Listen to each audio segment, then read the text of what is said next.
If you will, turn with me to Acts chapter 11 and verse 26. A lot of times the verse I use doesn't have much at all to do with the rest of the message. And as I got this together, I had several thoughts, and they kind of all come together just a little bit. And so I had actually my introduction is really long, but the rest of the message is not very so. So it averages out to about a good sized message as far as the timing goes. Acts 11:26. And I noticed this too. There was people who said, I've heard him on the radio, he said he'd like to hear the pages turning, after he calls this morning there wasn't any, when Nick called, there wasn't very much page turning, but I think some had some phones that you don't hear no page turning. And then when there's pages quit turning, well, then you're there, aren't you? You don't have to go anymore. Okay, Acts 11:26, and when he had found him, he brought him unto Antioch, and it came to pass that a whole year they assembled themselves with the church and taught much people, and the disciples were called Christians first at Antioch. The title of my message is Christians. I have another message called Sinners. And this is just Christians. And some of the thoughts that I had that I put in here, are you an old-fashioned Christian? Are you an old-fashioned Christian? That sounds good. That brings up thoughts of days when there was a lot more healing and needs met. And sinners were actually saved, changed when they got saved. Old-fashioned Christian, okay? And they were changed from drunks and liars and violent, especially with their wives, beating up on their wives and so forth, to sober, trustworthy, and considerate people. There's just a lot of things that's, you see a change in people. Even somebody that's not like I described, there's still some kind of a change there. I remember one little girl, I knew her when she was smaller, and she was kind of flighty. She was, this and that and so forth. And she'd gone to a place where there was a lot of Christian influence. And we went to a Christmas dinner. We wasn't going to that church regularly, really. Went to a Christmas dinner we was invited to there, and there was this girl over here. I didn't recognize her. I brought the stuff in, the food that Mother wanted in. I brought it in, put it on the table where it's supposed to go, and she walked up to me and said, "Hi." I said, for myself, hey. And she started talking like she knew me. I still didn't recognize her. I said, what? She said, "I'm so-and-so." And I didn't recognize her. Well, a little bit later, it was a school that she had gone to, and actually they took in people that was kind of troubled, maybe trying to starting the wrong direction in life. That's where they'd sent her. And around that Christmas time, the one of the parents said, no, they don't want to send her back there. So a few months later, was at that church at a revival. And there was this girl in the back. I didn't recognize her. And while we was doing the revival, during the meeting that night, I thought, that's who that is. She was different again. I have a feeling that she got saved. That's the reason I didn't recognize her the first time. And then she backslid. She wasn't exactly the same as she was before, but I still didn't really recognize her. There is a change, though, and you can tell it. Or an old-fashioned Christian, but are you old-fashioned or antique? But the problem with antique that I was thinking about was usually antiques are just up there for a show on the shelf. They are worth a lot, yeah. But usually they're not used much. They're not used much. But anyway, I was thinking that and so forth. And then then the next question is, well, those two words, they sound good sometimes, and maybe they don't sound good, but then there's this term conservative Christian. Are you a conservative Christian? That sounds good as well, but if conservative means not being able, not being as outlandish as some of the modern extreme, silly fashions of the world today, it might not be. You know, if you just say I'm conservative because I don't have, you know, multicolored tattoos, and I don't wear, you know, all kinds of this get up, you know, and wear my hat turned around backwards, and not that I have much against that. I just thought I'd throw that in there, you know, and all this. That still might not be. Just the term conservative might not mean much. To me, conservative means that you're the same as you've always been. And that goes for an individual. It also goes for a church as well. And to me, the best example of a conservative organization or two is the Amish and the Mennonite. I don't know how much we agree with their doctrines. Some of them we probably do and so forth. But they are almost exactly the same as they was 400 years ago. 400 years ago. Almost exactly the same as they were 400, maybe 500 years ago. When you look up Jacob Armitage, one of the founders of the Amish, well, that's been 500 or 600 years ago that he was born. They're almost exactly the same.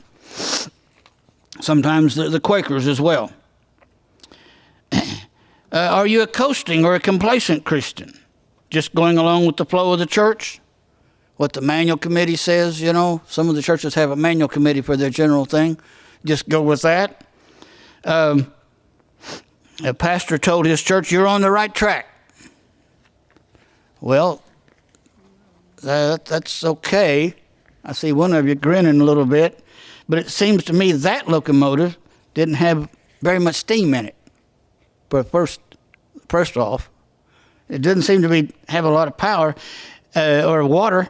Well, you know, water is a type of the spirit. Or fire to move much. But I also wondered, too, as I thought about that a little bit, and I'm not trying to condemn this church, I didn't call the name, but I kind of wondered, it might be on the right track, but is it headed the right direction? You know, the track goes both ways. You know, if you're trying to tease somebody about the locomotive being there because you still see the tracks coming out of the tunnel, well, you don't know whether he made tracks going into the tunnel or coming out of the tunnel. So, anyway, and then I have, this is still my introduction, by the way. Then I have, are you a calculating Christian? Going with the flow of your own mind. Calculating that, well, this will not be too bad, and so forth. God gave me a brain, He expects me to use it. But that's true in a sense. But there's also a scripture that says, the heart is deceitful above all things and desperately wicked. Who can know it? Go by this. Get into that and go by that. I think 2 Timothy 2:15 is studied to show thyself approved unto God a workman that needs not to be ashamed. And I told you once about the preacher that said I preach from observation and not inspiration. Well, now I don't know about that then. I have some ideas as how he got into that situation, but whether you preach from observation, and that was somebody come to me one time. I wasn't supposed to be preaching real strong at this particular place. It was Scope Towers, and she was telling me you ought to preach on this here because this woman over here does this. I don't know what it was that she was doing, but you ought to preach against that. You ought to preach. Now that'd be preaching on information. And it might be the better one that I'm thinking of, education. It might be okay to preach from education. But people, if you leave the inspiration out, it don't matter what you've observed. It don't matter what you've heard. It don't matter how much you've learned. If you preach from inspiration, God knows the words that needs to be said, and it will find lodging if not that night or morning, it will find lodging later. It'll come back to him somewhere.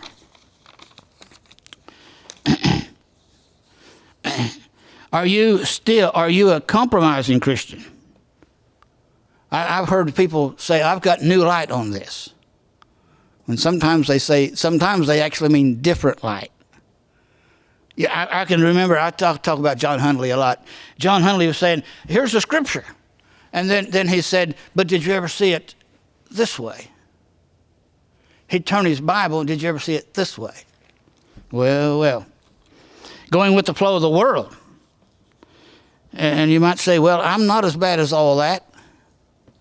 I kind of referred to that a minute ago. But but the word Christian means like Christ.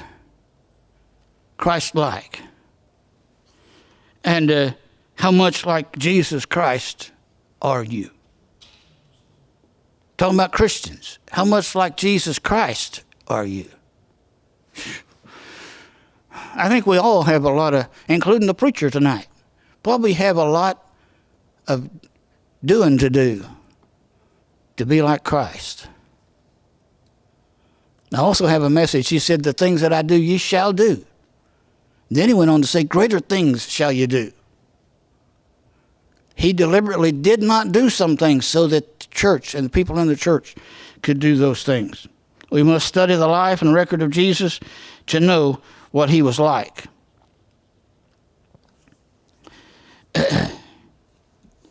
Christ was tempted. I'm into my body, the body of my message. Now, Christ was tempted. I think we made mention of this a while ago. Jerry made mention this morning about the battles, the things that the devil comes around and says. And he keeps coming around. You can plead the blood and you can resist him. He'll leave. You'll come back. Because he wants to get you back. Jesus Christ prayed often. He went alone to pray a lot of times. There was one time he sent them across the sea of Galilee there to the other side, and he went up into a mountain to pray. And then he came walking to him on the sea when there was a storm up there. And he was subject to the laws. There was one time he was asked, do you pay tithes or do you pay this thing to Caesar? How do you do this? He says, render unto Caesar that which is Caesar's, and unto God that which is God's. He obeyed the rules. He told John the Baptist. John the Baptist knew who he was, and he said, no, I have need to be baptized of you. Jesus didn't. He didn't say, no, that's you're all right. He didn't say that, but he said, we need to do this because of the law. That's Charlie's paraphrase there, but I mean, this is the way it's supposed to be done. And he was going by those laws. And another thing about Jesus Christ, he did not disagree with his enemies. Not very often did he disagree with the enemies. No, you're wrong. But he told them how they erred concerning the scriptures a few times. He said, hey, you're erring. You do err concerning the scriptures. He said that several times. And I have a tract that says what Jesus did for me is a title. And there's a few things here that I took almost all of it out, and I got plenty of time tonight, but just certain statements that I took from it, and the verses. Jesus was poor in Matthew 8:20. If you want to write these down, I'll go slow, but Jesus was poor that I might be rich. And that's in 2 Corinthians 9 and 8. Jesus suffered hunger, Matthew 4 and 2. I think that's when after he had fasted for 40 days. He suffered hunger that I may be filled. Revelation 7:16. Jesus was thirsty on the cross. Well, he was thirsty at the well too. John 4:7 is where he was thirsty there. But he was thirsty that I may have a well in John 4:14. Just right on down the verse, right on down the chapter there. Jesus was weary that I may have rest. weary. You find that in John 4:6, that I may have rest in Revelation 14. I think it's at 14 or 19. I don't know whether I can read my writing or not either. Probably might be one or the other, 14 or 19. Revelation, 13 there. Jesus was lonely in Matthew 14 and 23, that I might not be. Matthew 26 and 38. Jesus was exceeding sorrowful. Matthew 26:38. That I may have joy. John 15:11. Jesus was forsaken, that I might not be. In Hebrews 13 and 5. He was forsaken in Matthew 26:56. Jesus became a servant. Now I'm referring to a verse in Philippians 2 and 7. He became a servant that I might be the Son of God. 1 John 3:1. Jesus took the image of a man in Philippians 2:7. I'll have to check that first one then, make sure that's the right. That I may have the image of God. Psalm 17:15. Jesus was separated from God. Matthew 27:42 on the cross. Remember when he said, my God, why hast thou forsaken me? That I may have eternal fellowship with God. In 1 John 1 and 8. Jesus suffered the wrath of God. In Mark 15:34. That I might know the love of God. Ephesians 3:19. Jesus was in darkness in Matthew 27:45 on the cross again. That I might dwell in light. John 12:46. Jesus wept. John 11:35. That God might wipe away all my tears. Revelations 21:4. Jesus was troubled in John 12:27. That I might have peace. Philippians 4:7. Jesus was despised in Isaiah 53:3. That I might be accepted. And I should have a verse there, but Jesus was an outcast. Matthew 3:21. That I may be welcomed in John 3:21. Jesus was homeless. In Matthew 8:20. That I may have a home in heaven. John 14 and 2.